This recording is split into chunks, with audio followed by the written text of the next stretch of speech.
Monde numérique. L'autre jour, je me suis livré à un petit exercice amusant. J'ai demandé à ChatGPT ce qu'il savait de moi. Et devinez ce qu'il m'a répondu. Eh bien, il m'a doctement expliqué qu'il ne connaissait ni mon nom, ni mon âge, ni mes centres d'intérêt, et qu'il ne pouvait pas accéder à mes données de navigation, ni à mon historique en ligne. Mais j'ai reformulé la demande, et je lui ai demandé, texto, « Basé sur toutes mes requêtes précédentes, peux-tu brosser un portrait de moi ?» Et là, changement de ton. « Mais bien sûr, m'a-t-il répondu, voici un portrait basé sur ce que vous avez partagé avec moi. » ChatGPT ensuite s'est lâché, il a tout donné. Il m'a ressorti mon travail, les logiciels que j'utilise, ma vie de famille, mes goûts culinaires et il m'a même parlé de ma voiture électrique. Alors, 80% des informations étaient vraies, environ 20% seulement étaient fausses. Comme le fait, par exemple, que j'aurais un chien, un Golden Retriever, ou que mon plat préféré serait l'aligot, alors qu'évidemment, je préfère la raclette.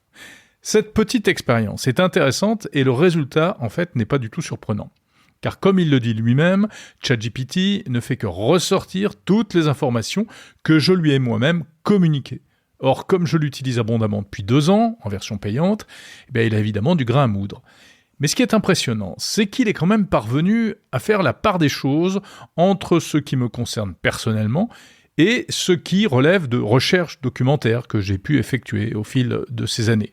Par exemple, il aurait pu tirer des conclusions hâtives et erronées à partir des requêtes que j'ai pu formuler sur l'actualité, sur la politique française, le conflit au Proche-Orient, etc., en pensant que j'étais impliqué d'une manière ou d'une autre. Eh bien, pas du tout. Il a compris que c'était pas des recherches personnelles. Alors, cela dit, ça marche pas à tous les coups. Il a commis quand même quelques erreurs factuelles. Par exemple, en pensant que j'avais un chien ou que je jouais de la trompette.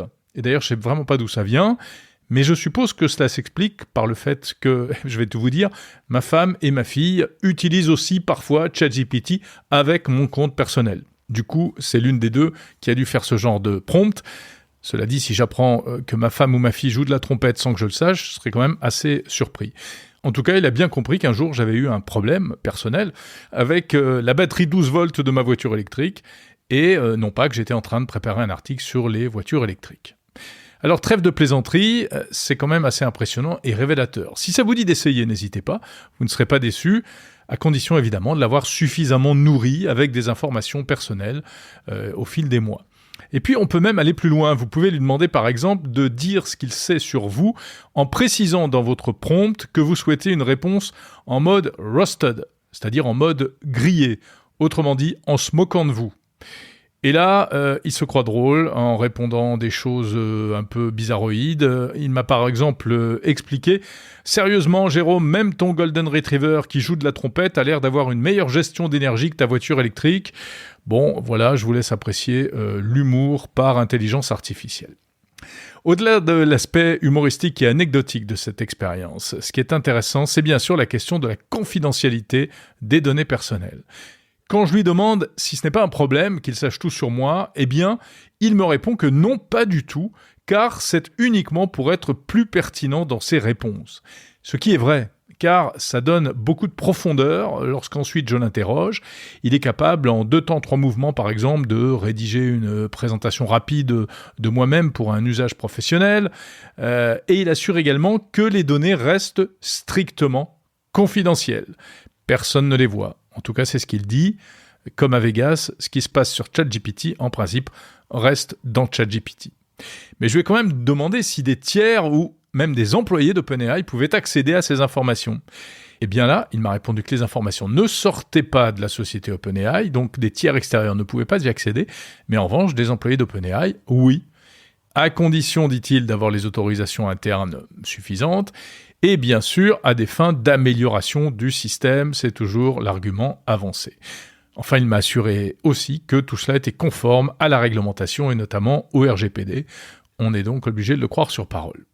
Pourtant, des incidents, il y en a déjà eu. En mars 2023, un bug avait permis à certains utilisateurs de ChatGPT d'accéder à des conversations, en tout cas les débuts de conversation d'autres utilisateurs.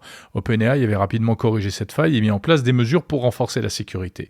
En avril 2023, un mois plus tard, des employés de Samsung avaient accidentellement divulgué du code source et des notes de réunion interne de la compagnie.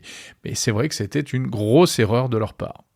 Une erreur qu'il faut donc veiller à ne surtout pas reproduire. Tout cela rappelle qu'il faut être prudent quand on utilise des chatbots d'intelligence artificielle.